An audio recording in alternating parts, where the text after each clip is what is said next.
Takot ka bang magsalita sa harap ng maraming tao? At sa tuwing ikaw ay inaanyayahan or nire-require sa trabaho na magsalita in a crowd or in front of an audience ay kinakabahan ka na at bumibilis ang tibok ng iyong puso. Alam mo ba na ang takot sa pagsasalita sa harap ng maraming tao or fear of public speaking ay hindi lamang ikaw ang nakakadama nito. Hindi, napakadami dito sa ating bansa at sa buong mundo. Yes, you heard me right. Ayon sa saliksik or pag-aaral, mga around 75% to 77% ng populasyon ng mga tao ang nakakaranas nito o yung tinatawag nating fear of public speaking na tinatawag din na glossophobia. Sila ay maaring nakakaranas ng or maaring ikaw ay nakakaranas ng panginginig, pagpapawis, panlalamig ng kamay, mabilis na pagtibok ng puso at marami pang mga ibang simptomas. Type mo naman sa comment box kung ano ang iyong simptomas kapag ikaw ay natatakot magsalita sa harap ng maraming tao. Ang tanong dyan ay bakit nga ba natatakot ang madami katulad mo na sa pagsasalita sa harap ng maraming tao? Unang reason that you should know, maaring maraming tao ang mahina ang loob pagdating sa pagsasalita sa harap ng maraming tao dahil maaring wala silang tiwala o kumpiyansa sa kanilang kakayahan sa pagsasalita ng malinaw at confident in front of an audience dahil sila ay may duda sa kanilang sarili at maaring iniisip nila na walang halaga o tulong ang kanilang sasabihin. Nadarama mo rin ba ito? That you seem to be lacking self-confidence, lalo na kung pagsalitain ka sa harap hindi lamang ng Tagalog kung hindi ng wikang Ingles. Again, hindi ka nag-iisa. Marami ang nakakaranas nito. Pero mamaya pag-usapan natin ano bang maaring gawin. Reason number 2, maari rin na natatakot ang maraming tao sa pagsasalita sa harap ng maraming tao dahil takot silang mahusgahan ng mga nakakakilala sa kanila o mga first time na makakadinig ng kanilang salita.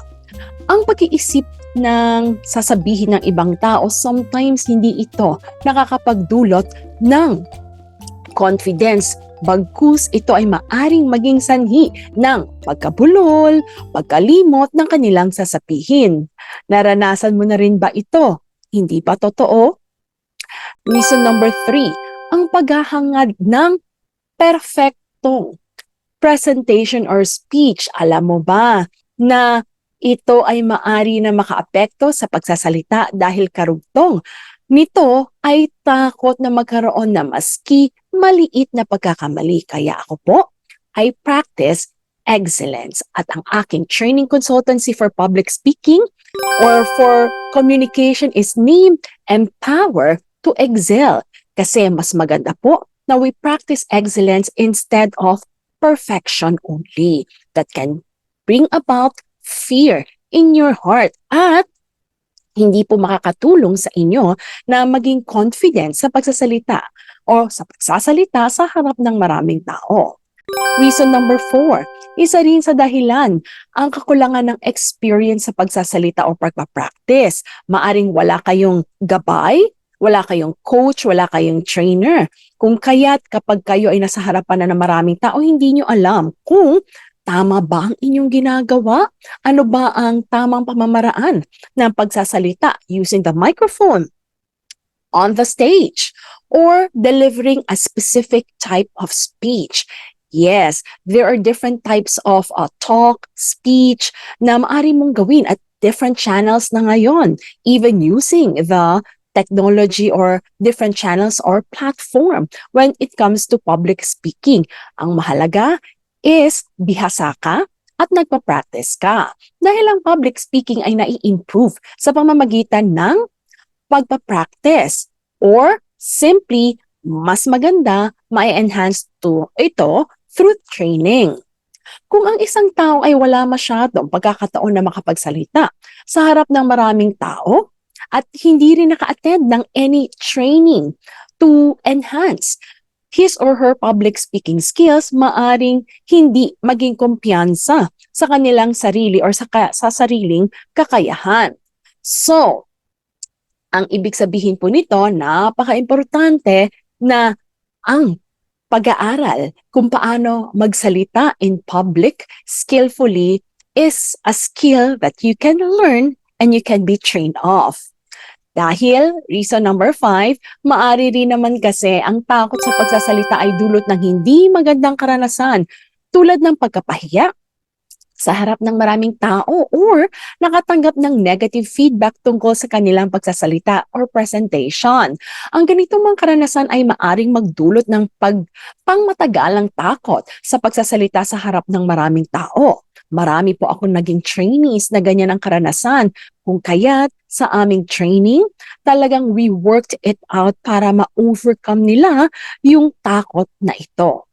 Dahil sa inyong lahat na nakikinig, alam mo ba na ang pagkakaroon ng takot sa pagsasalita ay maaring magkaroon ng iba't ibang epekto sa iyong tagumpay sa buhay? Kung ikaw ay may takot sa pagsasalita, maaring ikaw ay umiiwas na magkaroon ng pagkakataon na makipag-usap sa ibang tao na maaring magresulta na pinapalampas mo na ang mga opportunities, mga pagkakataon na ma-promote or any other opportunities that you could actually excel or earn extra financial resources or income. Kaya, kung ikaw ay isa sa maraming taong nakakaranas ng takot sa pagsasalita sa harap ng maraming tao, ay nais kitang imbitahan at huwag mo nang palampasin na sumama at mag-join. Register sa aking online learning event entitled Priceless Benefits of Speaking with Confidence and Overcoming Fears in Public Speaking ngayong darating na mga dates. Ayan po. So meron po tayong 2 learning events for the month of October. Meron po tayong weekdays just in case hindi po ka-available for the weekends. At meron din po tayong weekend schedule. So what are you waiting for? Register na kayo so that you can join this empowering learning event for public speaking. I look forward to see you, to train you, and of course, help you to start working on developing your public speaking skills. Sabi nga po, a journey to 1,000 miles always begins with a single step. So take that step of action, register, and join us now. And this can be a start of something great for your life so that you will not miss any opportunities that will come your life in the next few days, few weeks, or few months. So see you everyone in our Empower to Excel Training Consultancy, Public Speaking Learning Event, or Public Speaking Courses.